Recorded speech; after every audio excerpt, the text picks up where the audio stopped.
Sa ngalan ng Ama at ng Anak at ng Espiritu Santo. Amen. Sumainyo ang Panginoon. At sumayin niyo rin. Magandang umaga po sa inyong lahat. Magandang umaga po, Padre. Welcome po sa inyo dito sa Pambansang Dambana at Parokya ni Santo Padre Pio.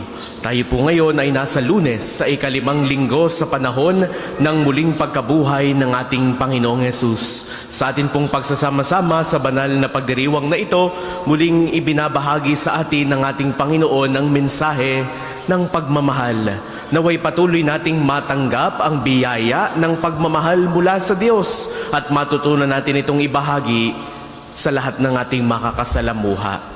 Kaya aminin po muna natin ang ating mga kasalanan upang tayo maging marapat gumanap sa banal na pagdiriwang. Kaawaan tayo ng makapangyarihang Diyos. Patawarin tayo sa ating mga kasalanan at patnubayan tayo sa buhay na walang hanggan. Amen. Manalangin tayo. Ama naming makapangyarihan, ginagawa mong kami magkaisa ng kalooban. Ipagkaloob mo ang iyong mga utos ay aming mahalin. Ang iyong mga pangako ay hangarin naming tanggapin, upang sa anumang pagbabago sa paligid namin, manatiling matatag ang aming loobin. Sa tunay na kasiyahang matatagpuan sa iyong piling, sa pamamagitan ni Jesucristo, kasama ng Espiritu Santo, magpasawalang hanggan. Amen. Pagbasa mula sa mga gawa ng mga apostol. Noong mga araw na iyon, kumilos agad ang mga hentil at ang mga Hudiyo, kasama ng kanilang mga pinuno laban sa mga apostol. Binalak nilang lapastanganin at batuhin sila. Subalit nang malaman ito ng mga apostol, sila'y tumakas patungo sa Listra at Derbe, mga lungsod ng Lycaonia at sa lupaing nasa palibot, at doon nila ipinangaral ang mabuting balita. Sa Listra, may isang lalaking di makalakad, sapagkat siya'y lumpo mula sa pagkabata. Nakaupo siya at nakikinig sa pangangaral ni Pablo. Nang makita ni Pablo na ang lumpo'y may pananampalataya upang mapagaling, tinitigan niya ito at malakas na sinabi, "Tumayo ka ng matuwid." At lumukso ang lalaki at nagpalakad-lakad. Nang makita ng taong bayan ang ginawa ni Pablo, sumigaw sila sa wikang Lycaonia, "Nanaog sa atin ang mga Diyos sa anyong tao." Tinawag nilang Zeus si Bernabe at Hermes naman si Pablo, sapagkat siya ang tagapagsalita. Nasa pagpasok ng lungsod ang templo ni Zeus. Nang marinig ng saserdote nito ang nangyari, nagdala siya ng pintong lungsod na mga turong may kwintas na bulaklak upang ihandog niya at ng taong bayan sa mga apostol. Nang malaman ito ni Bernabe at Pablo, hinapak nila ang kanilang mga damit at patakbong pumagitna sa mga tao. Sumigaw sila, "Mga Ginoo, huwag ninyong gawin iyan. Mga tao rin kaming tulad ninyo. Ipinangaral namin sa inyo ang mabuting balita upang talikdan ninyo ang mga bagay na ito na walang kabuluhan, at manumbalik kayo sa tunay na Diyos na siyang gumawa ng langit, ng lupa, at lang lahat ng naroroon." Nang nakalipas na ang mga panahon, hinayaan niyang sundin ang lahat ng bansa ang kani-kanilang kagustuhan. Gayon may nagbigay siya ng sapat na katibayan upang makilala ninyo siya sa pamamagitan ng kabutihang ginagawa niya sa inyo. Binibigyan niya kayo ng ulan mula sa langit at ng masaganang ani sa takdang panahon. Binubusog niya kayo ng pagkain at pinupuspos ng kagalakan ang inyong mga puso. Sa kabila ng mga pananalitang ito, nahirapan pa rin sila ng pagpigil sa mga tao sa paghahandog sa kanila. Ang salita ng Diyos. Salamat sa Diyos. Salmon tugunan, dapat nating papurihan ang pangalan ng may kapal. Dapat nating papurihan ang pangalan ng may kapal. Tanging sa iyo lamang poon ang dakilang karangalan. Hindi namin maaangkin pagkat ito'y iyo lamang. Dahilan sa ikay tapat at wagas ang pagmamahal. Ganito ang laging tanong sa amin ng mga bansa, nasaan ba ang inyong Diyos, ang palaging winiwika? Dapat nating papurihan ang pangalan ng may kapal. Ang Diyos namin nasa langit, naroon ang Diyos namin. At ang kanyang ginagawa ay kung ano ang ibigin. Ginawa sa ginto't pilak ang kanilang mga Diyos. sa kanilang mga kamay nitong tao ang nag-ayos. Dapat nating papurihan ang pangalan ng may kapal. Pagpalain sana kayo, pagpalain kayong lubos, pagpalain ng lumikha ng langit at sansinukob. Panginoon ang may-ari ng buong sangkalangitan, samantalang ang daigdig ay sa tao ibinigay. Sumainyo ang Panginoon. At sumayin niyo rin. Ang mabuting balita ng Panginoon ayon kay San Juan. Papuri sa iyo, Panginoon. Noong panahong iyon, sinabi ni Jesus sa kanyang mga alagad, ang tumatanggap sa mga utos ko at tumutupad nito, ang siyang umiibig sa akin. Ang umiibig sa akin ay iibigin ng aking Ama. Iibigin ko rin siya at ako'y lubusang magpapakilala sa kanya. Tinanong siya ni Judas, hindi ang Iscariote, Panginoon, bakit po sa amin lamang kayo magpapakilala ng lubusan at hindi sa sanlibutan? Sumagot si Jesus, ang umiibig sa akin ay tutupad ng aking salita. Iibigin siya ng aking Ama at kami isa sa kanya at mananahan sa kanya. Ang hindi umiibig sa akin ay hindi tumutupad sa aking mga salita.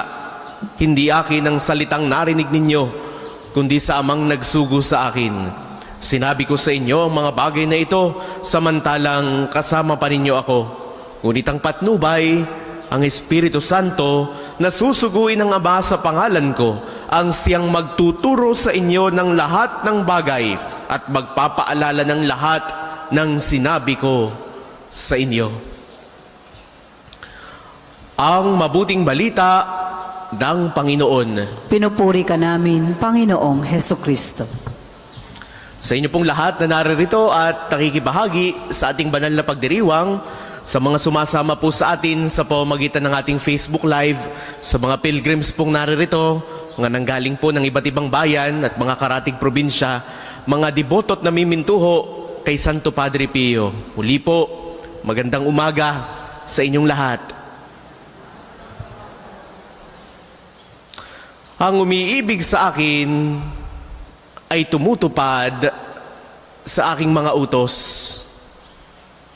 Ang umiibig sa akin ay tumutupad sa aking mga utos. Itong mensahe ni Jesus para sa bawat isa sa atin, para sa araw na ito. Sa panahong ito, ng panahon ng muling pagkabuhay, patuloy tayong inaanyayahan ng Panginoong Hesukristo na pagnilayan ang bunga ng kanyang muling pagkabuhay sa ating araw-araw na pamumuhay. Kaya nga kahapon sa ika-5 linggo sa panahon ng muling pagkabuhay ng ating Panginoong Jesus, Jesus gave us a commandment to love one another just as how He loved us. At nagpapatuloy yung mensahe ng pagmamahal. Sa Ebanghelyo ngayon, muling binigyan diin ni Jesus ang koneksyon ng pag-ibig at pagsunod. Sabi niya ay, ang umiibig sa akin ay tumutupad sa aking mga utos. Kaya't paalala sa atin, para sa araw na ito, beware of lip service. Beware of lip service. Hindi basta sapat na masabi nating, I love you, Lord. Maaaring ipinapakita at ipinapahayag natin ito araw-araw. Lord, good morning, salamat at ginising mo ako. Lord, salamat sa mga biyaya, mahal kita. Hindi sapat na masabi lamang natin na mahal ko ang Diyos, kung hindi naman natin ito maipapakita sa ating mga pagsunod at sa ating pang-araw-araw na pamumuhay. Ang utos ng pag-ibig, ang utos ng pagpapatawad, ang utos ng pagtulong sa mga nangangailangan, ang utos ng kababaang loob, ang utos ng katapatan, ng kabutihan. These are just some of the many commandments of God. At maipapakita natin yung pagmamahal sa Diyos kung tutuparin natin ang bawat utos na ito. Hindi po pwedeng masabi lang natin na I love you, Lord. At ganito rin naman sa bahay, hindi po ba? Para sa mga bata o sa mga anak, sa ating tuwi-tuwi ng pagsasabi sa ating mga magulang na mahal kita, hindi ito sapat kung hindi mo naman pinapakita. Kung katigas naman ang ulo mo, tapos babawiin mo lamang ng I love you, mommy, I love you, daddy, di parang hindi pa rin makukontento ang iyong mga magulang. The same goes with that of God.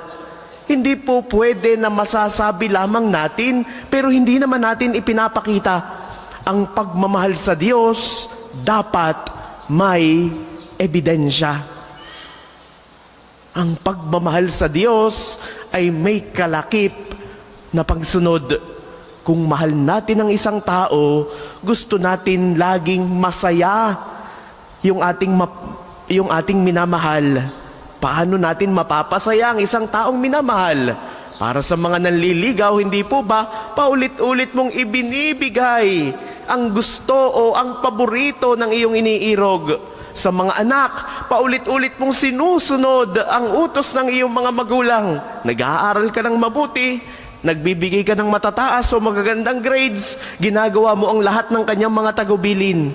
Ganito din kung paano natin mapasasaya ang Diyos.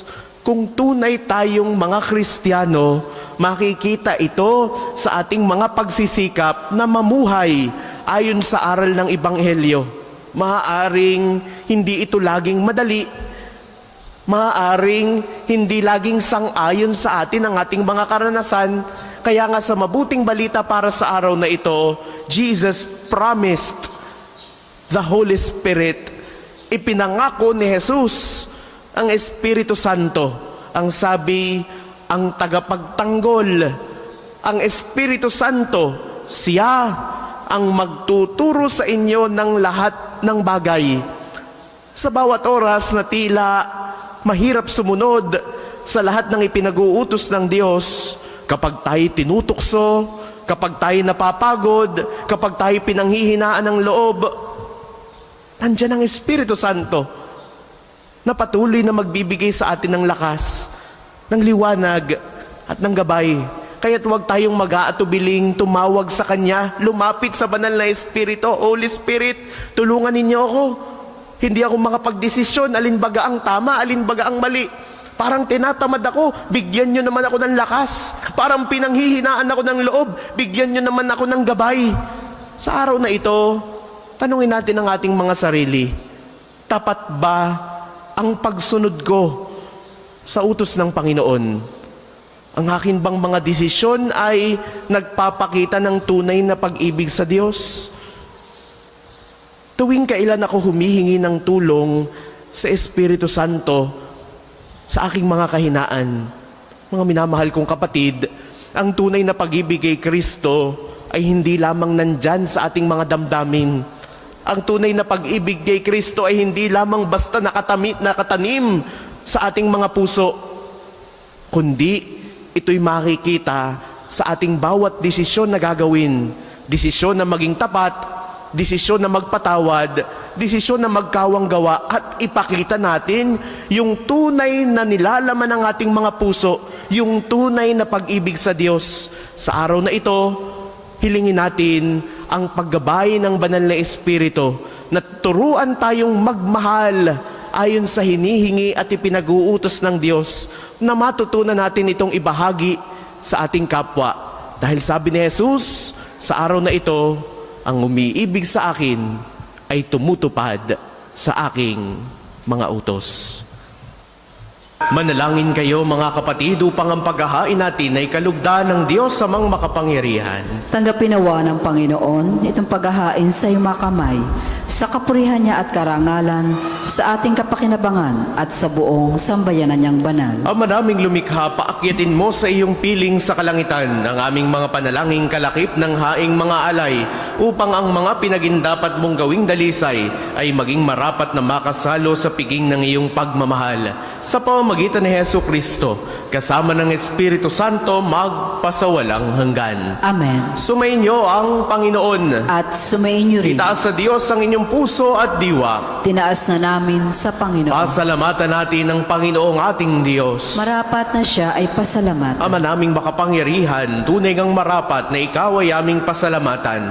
Ngayong ipinagdiriwang ang paghahain ng Mesiyas, ang maamong tupa na tumubos sa aming lahat. Ang katawan ng anak mong sa krus na bayubay ay handog ng pag-ibig na walang kapantay. Ito ang paghahaing ganap mong kinalugdan. Ito ang nilunggati ng dating pag-aalay. Ang buong sarili ng anak mong si Jesus ay inihain sa iyo upang kami ay matubos. Siya ang dambana at paring naghahandog. Siya pa rin ang tupang handog na ibinukod. Kaya kaisa ng mga anghel na nagsisiawit ng papuri sa iyo nang walang humpay sa kalangitan, kami nagbubunyi sa iyong kadakilaan.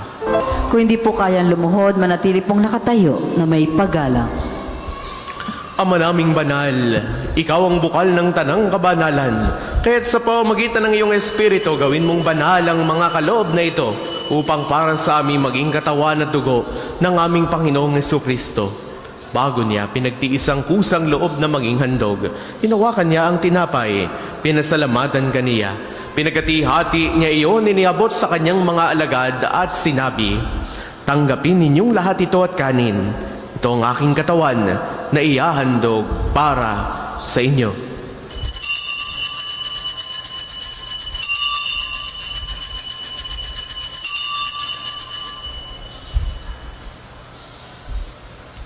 Gayun din naman noong matapos ang hapunan, hinawakan niya ang kalis. Muli kanyang pinasalamatan. Iniabot niya ang kalis sa kanyang mga alagad at sinabi, "Tanggapin ninyong lahat ito at inumin. Ito ang kalis ng aking dugo ng bago at walang hanggang tipan. Ang aking dugo na ibubuhos para sa inyo at para sa lahat sa ikapagpapatawad ng mga kasalanan. Gawin ninyo ito sa pag-alala sa akin."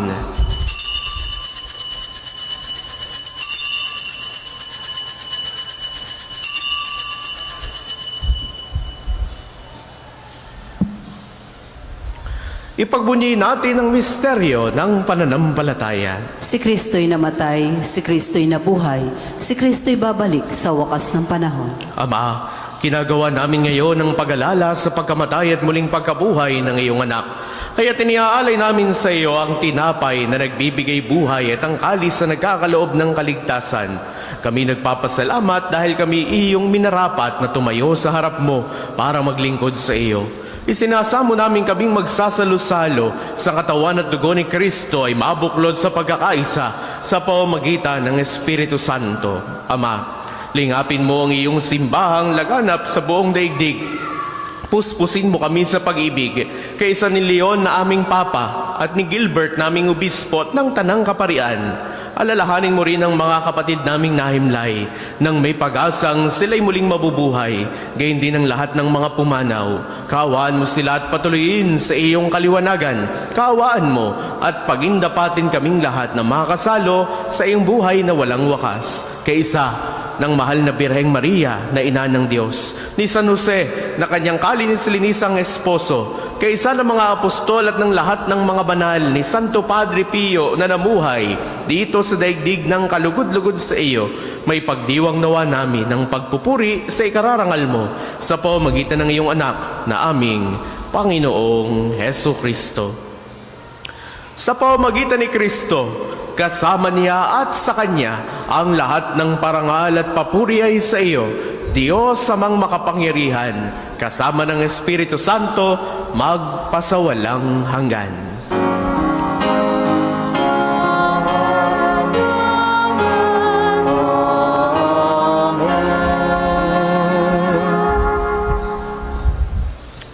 Sa tagubili ng mga nakagagaling na utos sa turo ni Jesus sa Panginoon natin at Diyos, ipahayag natin ng lakas loob.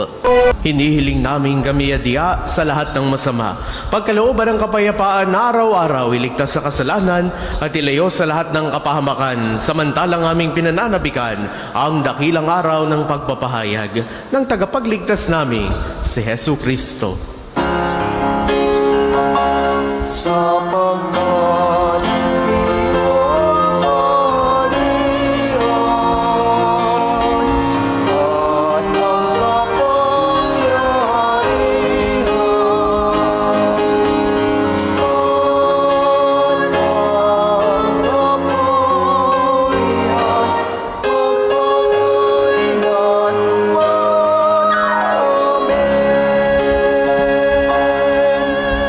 Panginoong Hesukristo, sinabi mo sa iyong mga apostol, kapayapaan ang iniiwan ko sa inyo, ang aking kapayapaan ang ibinibigay ko sa inyo.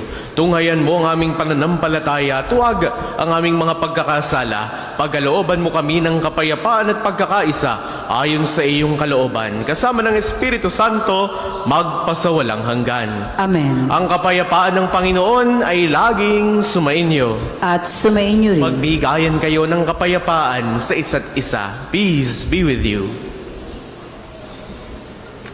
Kordero ng Diyos, nag-aalis ng mga kasalanan ng sanlibutan, maawa ka sa amin. Kordero ng Diyos, nag-aalis ng mga kasalanan ng sanlibutan, maawa ka sa amin. Kordero ng Diyos, nag-aalis ng mga kasalanan ng sanlibutan, pagkaloob mo sa amin ang kapayapaan. Kung hindi po kayang lumuhod, manatili pong nakatayo na may paggalang.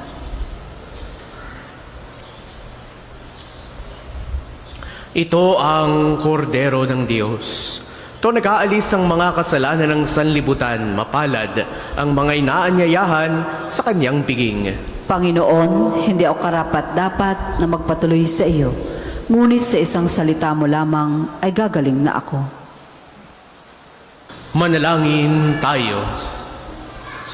Ang maraming mapagmahal, kaming pinapagsalo mo sa pagkabuhay ng iyong anak, ay papakinabangin mong lagi sa kanyang lakas, bilang bungang masagana ng dulot mong pagliligtas. Sa pamamagitan niya, kasama ng Espiritu Santo, magpasawalang hanggan. Amen.